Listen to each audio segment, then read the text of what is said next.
तो चलिए जानने की कोशिश करते हैं आखिर क्यों हुआ कल राज्यसभा में हंगामा। संसद के मानसून सत्र का आज 8वां दिन है।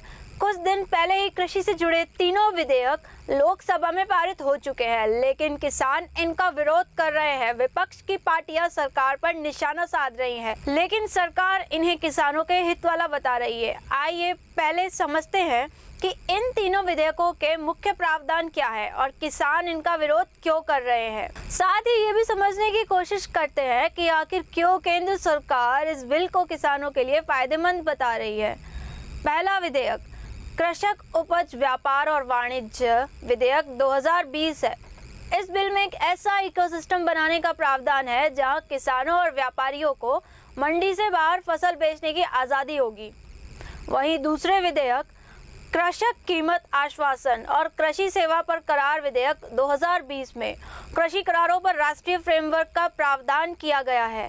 और तीसरा विधेयक है आवश्यक वस्तु विधेयक 2020, जिसमें अनाज, दलहन, तिलहन, खाद्य तेल, प्याज, आलू को आवश्यक वस्तुओं की सूची से हटाने का प्रावधान है। किसान संगठनों का आरोप है कि नए कानून के लागू होते ही कृषि क्षेत्र भी पूंजीपतियों या कॉरपोरेट घरानों के हाथों में चला जाएगा और उसका नुकसान सिर्फ किसानों को होगा। लोकसभा में पारित होने के बाद रविवार को कृषक उपज व्यापार और वाणिज्य विधेयक 2020, कृषक कीमत आश्वासन और कृषि सेवा पर करार विधेयक 2020 को राज्यसभा में पेश किया गया तो वहां पर जमकर हंगामा हुआ, क्योंकि कांग्रेस सहित कई दलों ने इसका विरोध किया। लेकिन सरकार और उसके सहयोगियों ने विधेयकों को ऐतिहासिक बताते हुए इन्हें किसानों के जीवन में क्रांतिकारी बदलाव लाने वाला बताया।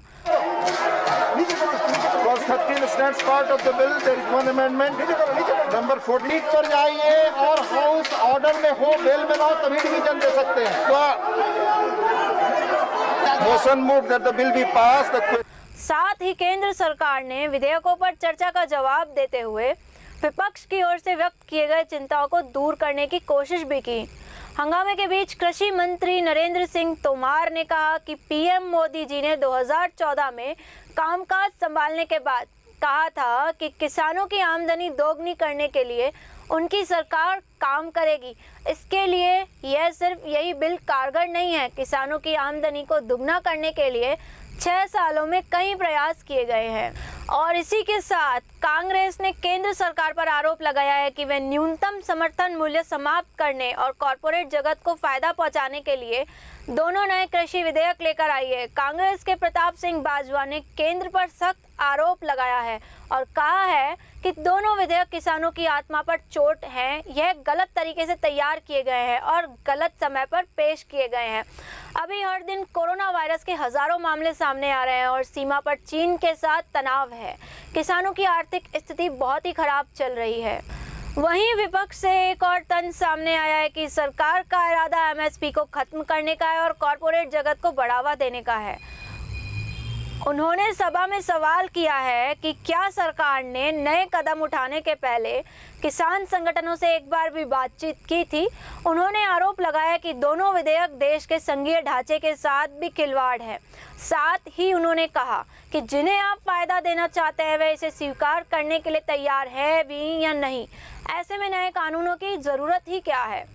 इसी के विपरीत कृषि मंत्री ने इन विधेयकों को सभी किसानों के लिए सही बताते हुए कहा कि पीएम ने देश को विश्वास दिलाया है कि एमएसपी से इसका लेना देना नहीं है।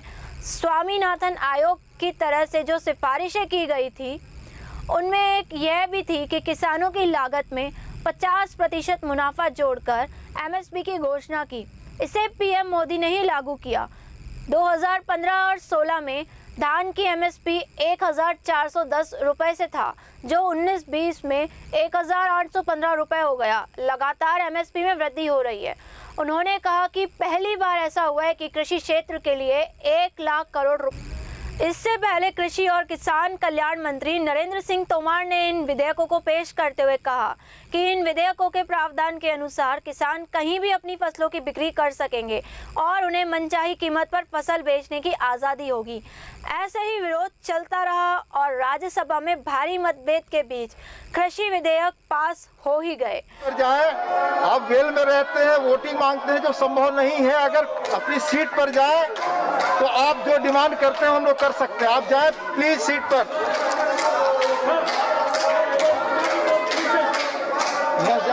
कृपया सीट पर जाइए और हाउस ऑर्डर में हो, बेल में ना हो तभी डिवीजन दे सकते हैं। प्लीज। जब केंद्रीय कृषि मंत्री नरेंद्र सिंह तोमर जवाब दे रहे थे तो अभूतपूर्व हंगामा हुआ। सदन की कार्यवाही के दौरान भारी नारेबाजी भी होती रही। कांग्रेस ने तो इसे किसानों का डेथ वारंट तक का करार दिया। माइक तोड़ा गया और कागज भी फाड़े गए। मत विभाजन की मांग और सदन की कार्यवाही टालने की मांग नहीं मानने पर विपक्ष के सांसदों ने किया हंगामा। आपने मूव किया नहीं, आपने सीट पर आप गए नहीं, मूव नहीं किया।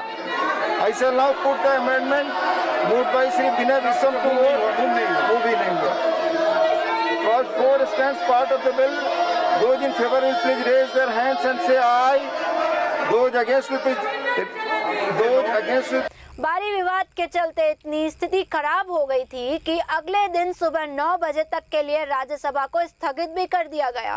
विधेयक पर चर्चा के दौरान हंगामा करने वाले 8 सांसदों के व्यवहार पर सभापति वेंकैया नायडू ने नाराजगी जताई और बड़ी कार्रवाई की है। अमर्यादित व्यवहार करने वाले 8 सांसदों को पूरे सत्र के लिए निलंबित कर दिया गया है। रक्षा मंत्री राजनाथ सिंह ने भी कल शाम विपक्ष पर हमला बोलते हुए कहा कि राज्यसभा के उप सभापति के प्रति सदस्यों के व्यवहार न सिर्फ खराब थे बल्कि शर्मनाक भी थे। राजनाथ सिंह ने बिना किसी का नाम लिए कहा, जहां तक मैं जानता हूं ऐसा राज्यसभा और लोकसभा के इतिहास में पहले कभी नहीं हुआ। राज्यसभा में होने वाली यह बहुत बड़ी घटना है। अफवाहों के आधार पर किसानों को गुमराह करने की कोशिश की जा रही है। जो हुआ वह सदन की गरिमा के खिलाफ था। इसी के साथ यह खबर हुई समाप्त। ऐसी ही देश से जुड़ी और भी राजनीतिक खबरों को जानने के लिए देखते रहिए